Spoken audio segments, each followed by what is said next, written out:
The first thing I remember is white, a sterile, blinding white that smelled of antiseptic and quiet despair.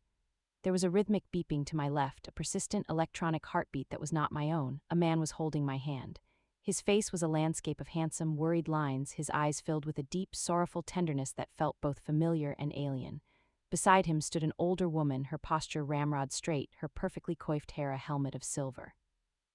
Her expression was one of tragic, weary concern. They told me he was my husband and she was my mother-in-law. They told me I had been in a car accident, a terrible one. My car had gone off a winding country road during a storm. I had a severe concussion, they explained, and something called retrograde amnesia. The past, my entire life up to the moment I woke up in that white room, was a complete and utter blank. I was a book with empty pages, and they were my only narrators. They were wonderful to me at first. He was patient, kind, bringing me old photo albums and telling me stories of our life together. Our wedding on a sun-drenched beach, the funny way I always sneezed 3 times in a row, our shared love for old black and white movies. His mother was a constant, fussing presence, fluffing my pillows, bringing me broth she'd made herself, and patting my hand with a soft, dry palm. They painted a picture of a life, of a woman that was idyllic and strange. They told me I was a gentle soul, a creative spirit who was easily overwhelmed. They said I had always been a little fragile, a little forgetful, even before the accident. "You always had your head in the clouds, my love," my husband would say with a sad smile. "That's one of the things I fell in love with." His mother would nod in agreement. "A sensitive girl," she would murmur. "Always, the world is too harsh for someone like you." I listened, I nodded, I tried to feel the connection to this person they described, but all I felt was a hollow echo. A significant piece of the story they told was about my parents. They had passed away in a tragic plane crash just 6 months before my own accident. The news hit me with a strange, disconnected grief. I was mourning strangers who I was told I had loved more than life itself. Their passing had left me with a considerable inheritance, a large portfolio of investments in my beloved childhood home, a sprawling property on the coast. According to my husband and his mother, this inheritance had been a terrible burden on my fragile state. They said I had been consumed with anxiety over it, unable to cope with the responsibility. "You were so stressed, sweetheart," he explained one afternoon, his voice a low, soothing hum. "You kept saying you wished it would all just go away, that you couldn't handle the pressure. You wanted me to take care of everything for you." It was then that they first mentioned the documents. They brought them to my hospital room in a thick leather briefcase. Their family lawyer, a man with a practiced, sympathetic smile, was with them. They explained with infinite patience that these papers were just a formality to transfer the management of my inheritance to my husband. A power of attorney, they called it. It would just be temporary, of course, until I was back on my feet. It was, they assured me, exactly what I had wanted, what I had begged for in the weeks leading up to the accident. I held the pen, my hand trembling slightly. It felt wrong. A deep, primal alarm bell was ringing in the void of my mind, but I couldn't find the source. I had no facts, no memories, only the unwavering, loving faces of the 2 people who were my entire world. They saw my hesitation. "It's okay, dear," his mother said, her voice like silk. "We know this is confusing, but you have to trust us. We're only trying to protect you." I looked at my husband, and his eyes were glistening with unshed tears. "I would never let anything happen to you," he whispered. "This is to make your life easier, to give you the peace you deserve." I wanted to believe them. I needed to, but I couldn't bring myself to sign. I told them I was tired, that my head was hurting. The lawyer left the documents on the bedside table, a silent, looming presence. The shift in their demeanor was almost imperceptible, but it was there. A subtle tightening around his mouth, a flicker of impatience in her eyes. Their kindness started to feel like a performance, their concern like a cage. They began to control my environment with a quiet, suffocating totality. My phone had been too damaged in the wreck to be recovered. When old friends called the hospital, they were told I wasn't up for visitors, that I needed absolute rest. My husband and his mother became the sole gatekeepers of my reality. The gaslighting intensified. When I'd ask a question about our past that didn't quite align with their narrative, they would exchange a sad, knowing look. "See, this is what the doctors were talking about," my husband would say gently. "The confusion, you're getting things mixed up again." His mother would add, "Poor thing. Her mind is playing tricks on her, we must be patient." They made me feel like I was going insane. My own mind was a foreign country, and they were the only ones with a map I was beginning to suspect was a complete fabrication. The turning point came in the form of a small gold locket. A nurse found it tangled in the hospital gown I had been wearing when I was brought in. She handed it to me when I was alone. "This must be very special to you," she said with a kind smile. "You were clutching it so tightly in the ambulance." I opened it. Inside were 2 tiny pictures. One was of the 2 strangers they told me were my parents. The other was of a single engraved word, proof. I stared at it, the word burning itself into my blank consciousness. Proof of what? That night, as I lay in the darkness, a memory came back. It wasn't a story they had told me. It was a flash of color and sound, vivid and violent. I was in my car, driving fast. It was raining. The brakes weren't working. I was screaming. And just before the impact, I remembered a single, crystal-clear thought. He did this. The memory was a lightning strike in the fog, illuminating a terrifying new landscape. The man who held my hand and professed his undying love, the man who called me fragile and forgetful, was the same man I had believed was trying to kill me. The empty pages of my mind were not just waiting to be filled. They had been deliberately, violently torn out. And my loving husband and his doting mother were not my narrators. They were the editors trying to craft a new story over the bloodstains of the old one. The dam of my amnesia didn't break all at once. It cracked. Shards of memory began to pierce through the fog, sharp and disorienting. I remembered my father teaching me how to change a tire, his grease-stained hands patiently guiding my own, telling me a woman should never have to depend on a man for something so simple. I remembered my mother and I poring over stock market reports, her voice sharp and intelligent as she explained the intricacies of our family's portfolio. These were not the memories of a fragile, overwhelmed woman. These were the memories of someone competent, capable, and fiercely independent. The image they had painted of me was not just a distortion, it was a deliberate inversion of the truth. With these returning memories came the recollection of the months leading up to the accident. I remembered my husband's failed tech startup, the one he'd sunk a small fortune of his own money into. I remembered the mounting credit card bills he tried to hide from me. I remembered his mother's increasingly frequent loans to maintain her lavish lifestyle of country clubs and charity galas, and I remembered the arguments. He hadn't been worried about my stress over the inheritance, he had been furious that I refused to use it to bail them out. "It's for our future, not to pay for your mother's new Mercedes," I remembered screaming at him one night. The final, horrifying piece fell into place. My inheritance wasn't a burden to me, it was a lifeline for them.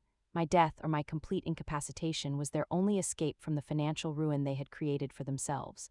The realization was a bucket of ice water in my veins. I was not a patient recovering from a tragic accident. I was a prisoner of war, and my captors wore the faces of family. It was in that moment of chilling clarity that I made the most important decision of my life. I would not let them know, I would not confront them. My weakness was my only weapon.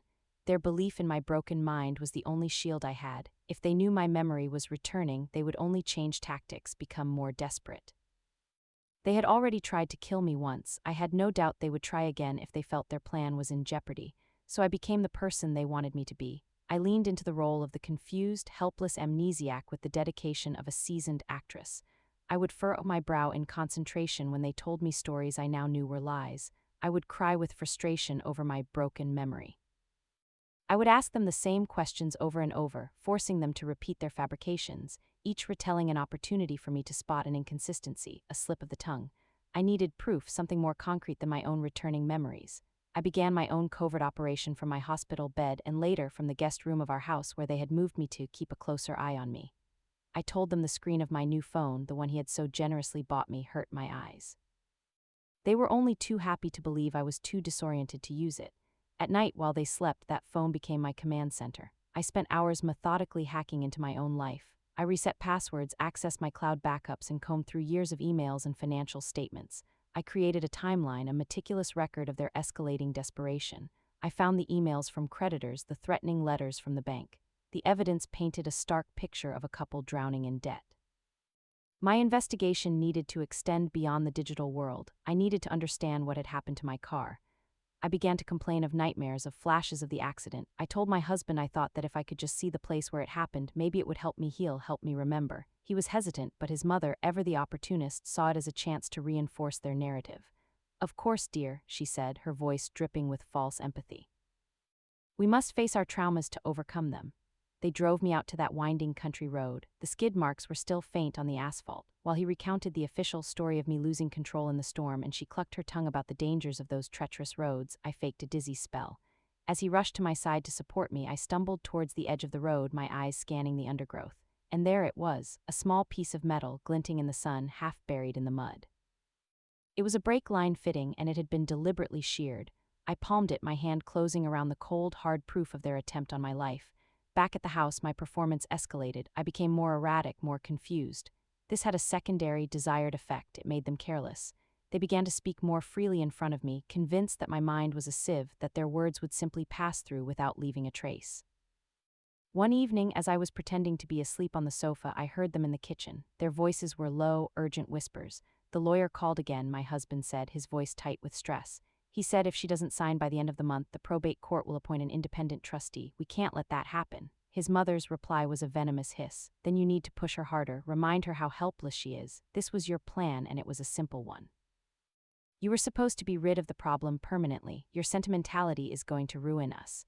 My blood froze. Rid of the problem permanently. There it was, the final, unambiguous confirmation. It wasn't just about the money. They wanted me gone. The woman they were pretending to care for was nothing more than an obstacle, a problem to be liquidated. The game had changed. My goal was no longer simply to protect my assets or escape. My goal was to destroy them.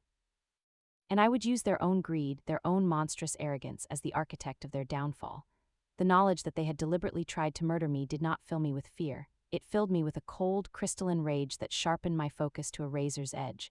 I was no longer a victim fighting for survival. I was a hunter setting a trap. I knew a courtroom battle would be risky. It would be my fractured memories against their carefully constructed image of loving caretakers. I needed more than the sheared brake line fitting and my own testimony. I needed them to confess, and I needed to catch it on tape. My next move was to feign a complete mental collapse. I spent 2 days in my room, refusing to eat, talking in nonsensical circles, pretending to be haunted by visions of the crash. I made them believe their gaslighting had finally shattered my psyche. It worked perfectly. They became more confident than ever, convinced I was a lost cause, a puppet whose strings they held completely. It was during this period that I ordered the tools for my final act online, using a prepaid gift card. A high-definition nanny cam, small enough to be hidden inside a smoke detector, and a voice-activated audio recorder the size of a sugar cube. I feigned a moment of lucidity and asked my husband to install the new, safer smoke detector in the living room, claiming I was suddenly terrified of a fire. He did it without a second thought, his hands literally installing the instrument of his own undoing. I hid the audio recorder under the rim of the large mahogany desk in the study, the very desk where they intended for me to sign away my life. With my surveillance in place, I set the stage. I emerged from my room, my eyes wide and my expression one of beatific calm. I gathered them both in the living room directly under my newly installed camera. I told them they were right, I was broken and I would never be the same. I told them I was tired of fighting and that I was finally ready to let them take care of me. I told them I would sign the papers. The relief that flooded their faces was so profound it was almost comical. They had won. They embraced me, their hugs feeling like the coils of a python, their soft words of praise and reassurance ringing with the hollow sound of their own damnation. I told them I had just one condition. "Before I sign," I said, my voice trembling with expertly feigned vulnerability, "I need to hear it one last time. I need you to tell me the story of how we all came to this decision. I need to understand that this is truly what I wanted. My mind is so jumbled. Please just help me make sense of it." It was an appeal to their egos they couldn't resist. It was their chance to deliver the final, triumphant monologue of their play. They sat me down on the sofa and began. They wove their tapestry of lies with practiced ease, detailing my supposed fragility, my panic over the inheritance, my desperate pleas for them to take control. I let them talk, occasionally interjecting with a leading question, guiding them deeper into their own fabrication. Then when they were finished, I looked at them, my eyes filling with fake tears. "But the accident," I whispered. "I keep having these nightmares that it wasn't an accident, that something was wrong with the car. It's silly, I know, but it feels so real." The shift in the room was instantaneous. The air grew thick and cold. I saw a flash of shared panic between them. His mother recovered first. "Don't be absurd," she snapped, her voice losing its gentle tone. "You were always a reckless driver. You were emotional, you lost control." My husband, however, was less composed. He stammered, his face pale. "Who have you been talking to? The doctors said this might happen. False memories." "I remember taking the car to my father's old mechanic the week before," I lied, my voice steady. "I remember him saying something about the brakes feeling soft. That was the fatal blow." Their unity shattered, and they turned on each other in a desperate, whispered frenzy of self-preservation. "I told you that was too risky," his mother hissed at him. "A simple overdose would have been untraceable." "Me," he shot back. "This was your idea from the beginning. You're the one who was complaining about being cut off." They argued, their voices a torrent of venom, admitting everything. The sheared brake line, the plan to get the power of attorney, their motive, their contempt for me. It was all there, a perfect, damning confession, captured in high-definition video and crystal-clear audio. Next day, the lawyer arrived, briefcase in hand, a smug smile on his face. My husband and his mother were practically glowing with triumph. The documents were laid out on the study desk, right next to the hidden recorder. I sat down, picked up the expensive fountain pen and looked up at them. Then I smiled. It was a smile they hadn't seen in a very long time. It was not fragile, it was not confused. It was the smile of a predator that had just watched its prey walk willingly into a cage. "Before I sign," I said, my voice ringing with a newfound strength, "I believe we're expecting a few more guests." On cue, the doorbell rang. My husband went to answer it, expecting perhaps a courier. Instead, 2 police detectives I had met with that morning, presenting them with my evidence, stepped inside. I walked into the living room and turned on the television. I inserted a flash drive. The lawyer, my husband, and his mother watched, their faces turning from confusion to horror as their conversation from the previous day played out on the 50-inch screen. The final scene of their lives was not one of triumph and wealth. It was of them being read their rights, their faces ashen, their hands cuffed behind their backs. I stood on the porch and watched the police cars pull away, the red and blue lights flashing against the evening sky until they were just distant specks of light.